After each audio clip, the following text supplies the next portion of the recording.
Ifa, Dewan Silakan, Andy. dimaklumkan isu pembungkusan semula daging haram menggunakan logo halal JAKIM perlu diselesaikan segera kerana ia melibatkan kepentingan orang ramai khususnya umat Islam. Menyedari hakikat tersebut, Senator Asma Hussein mengemukakan usul bagi membincangkan perkara berkenaan. Usul persendirian tersebut dibuat berdasarkan perkara 17 Peraturan Mesyuarat. Sebagaimana dimaklumkan, telah terbongkar kes pembungkusan semula daging haram menggunakan logo JAKIM selepas serbuan bersepadu pihak berkuasa di sebuah gudang di Senai Johor pada 1 Disember lalu. Saya berpendapat usul ini melibatkan berkepentingan ramai kerana ia sumber protein umat Islam yang merupakan majoriti rakyat di Malaysia.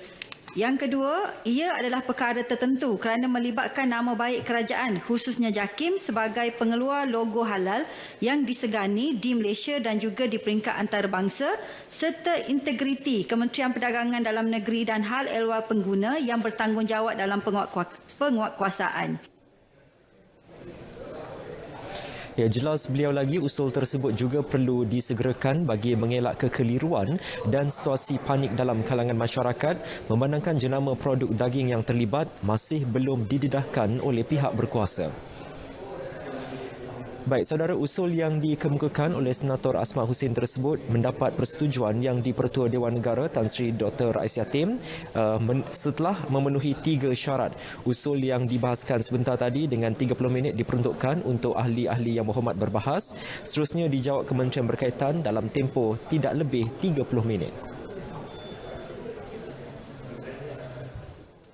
Saya telah meneliti perkara ini dan mendapati bahawa pertamanya, benar perkara ini adalah perkara tertentu. Kedua, didapati kepentingan orang ramai memang wujud dan terlibat. Ketiga, ia berkehendak disegerakan. Sesungguhnya hal ini memerlukan tindakan segera dan pengawasan serta pemahaman orang ramai atau rakyat perlu diberi perhatian yang setimpal. Ya, usul tersebut penting demi melindungi kepentingan rakyat dan menjaga nama baik JAKIM sebagai pengeluar logo halal serta kredibiliti kementerian berkaitan. Baik, saudara, kita beralih pula ke sesi penggulungan rang Undang-Undang Cukai Jualan Pindaan 2020. Dewan dimaklumkan isu cukai barangan dan perkhidmatan GST masih lagi mendapat perhatian ahli-ahli Dewan Negara hari ini. Timbalan Menteri Kewangan Datuk Abdul Rahim Bakri mengakui pemansuhan GST telah menjejaskan pendapatan negara. Pada tahun 2015, kita telah memperkenalkan cukai GST dan akhirnya telah dimansuhkan pada 2018 dan pemansuhan itu sebenarnya adalah keputusan kerajaan pada ketika itu dan seperti mana yang kita sedia maklum apabila ianya dimansuhkan sudah tentu sedikit sebanyak telah menjejaskan hasil kerajaan. Kalau kita lihat data pungutan cukai GST setahun lebih kurang 44 bilion dan total bagi tempoh yang telah dilaksanakan itu sebanyak 133.1 bilion. Manakala cukai SST kita memperolehi 21 bilion setahun.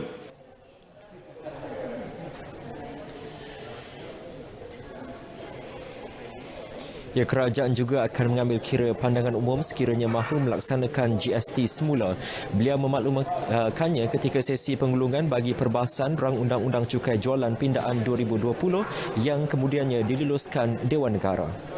Baik, saudara, terdahulu ketika sesi perbahasan RUU Cukai Jualan Pindaan 2020, beberapa ahli Dewan Negara mahu kerajaan memastikan sesuatu cukai baharu itu tidak membebankan rakyat. Baik, kita ikuti sedutan sesi perbahasan RUU berkenaan. Pertukaran daripada GST kepada SST pada tahun 2018 telah menyebabkan hasil pendapatan negara pada tahun 2019 berkurangan kepada 22 bilion berbanding 41 bilion pungutan cukai melalui GST. Tuan Yang di-Pertua, walaupun GST mungkin menatijahkan peningkatan hasil pendapatan negara, namun kaedah pelaksanaan sistem percukaian tersebut perlu dikaji dan diteliti semula. Kerajaan seharusnya menggunakan pengalaman sebelum ini untuk menimbangtarakan antara pro and con pelaksanaan GST ini. Ya, bagi Senator Muhammad Afandi Muhammad pula, beliau berpendirian bahawa pelaksanaan cukai barangan dan perkhidmatan GST adalah yang terbaik. Sahabat saya, Senator Noridah Saleh tadi, bahawa saya masih lagi berpegang kepada GST adalah yang terbaik. GST adalah yang terbaik memandangkan dalam GST ini susah mana-mana pihak untuk melarikan diri daripada terkena cukai kerana dia ada sistem rantaian yang cukup kemas. Tambahan pula kerajaan telah memberi latihan tidak kurang daripada 5 tahun kepada staf pegawai-pegawai kastam untuk bersedia menghadapi sistem cukai GST. Tambahan pula dia diamalkan oleh 94 negara dan hampir kesemua negara-negara maju mengamalkan sistem GST ini. Baik saudara, Dewan akan terus bersidang sehingga pukul 2 petang nanti sebelum ditangguhkan ke satu tarikh yang akan dimaklumkan kemudian.